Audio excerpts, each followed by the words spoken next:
پێنگاو ji bo encamdana hilbijartinan hate avêtin.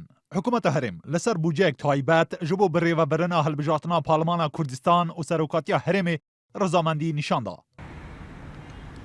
Komîsyona Bilinda Serbixweya Hilbijartin û Rapirsiya Herêmê got paş vê yekê ku evan di meha kanûna duhim da nivîsînek arasteyê civata wezîran û Wezareta Darayî kiribûn da ku bûceyek taybet ji bo xerca hilbijartina Parlemana Kurdistan û Serokatiya Herêmê bipejirîne di roja şeşê vê mehê da bersiva daxwaza wan hate dayîn û 22 milyar dînar ji bo vê mebestê hatiye terxankirin.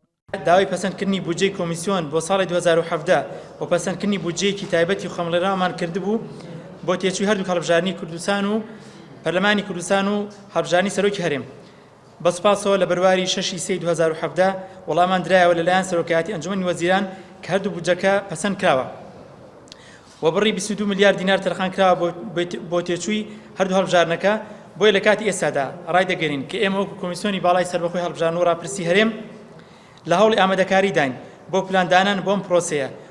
Komîsyona Bilinda Hilbijartinên Herêmê got hevdem civata wezîran razîbûna xwe li ser bûceyeke din bayê 16 milyard û 500 milyon dînar ji bo vê saziyê di sala 2017 da bi armanca birêveberina karobarên wan nîşan daye.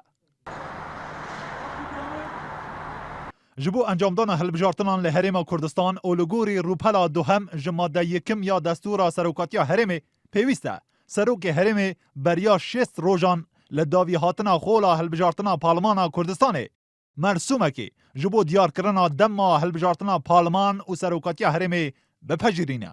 Ev di demekê de ye. Li 19 tebaqa 2015 da heta nehe bi nêrîna piraniya hizban şer'iyata Serokê Herêmê nemaye.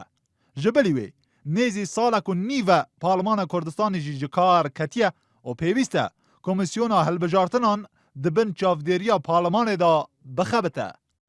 هەڵبژاردن بەپێی یاسای هەڵبژاردننی پەرلەمانی کوردستان و بەپێی یاسای سەرۆکایەتی هەرێم دەبێت سەرۆکی هەرێم ڕۆژێک دیاری بک بۆ هەڵبژاردن و کۆمیسیۆن ئامادەکاری بکات و لە ڕۆژەدا هەڵبژاردنەکە بکە. ئێمە لە ئێستادا سەرۆکی هەرێممان نییە.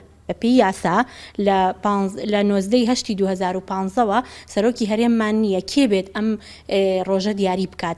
بۆیە دەبێت پەرلەمانی کوردستان پێش هەموو ئەمانە پێش هەڵبژاردن کارا بکرێتەوانەیە کێشەی سەرۆکایەتی هەرێم چارەسەر بکرێت.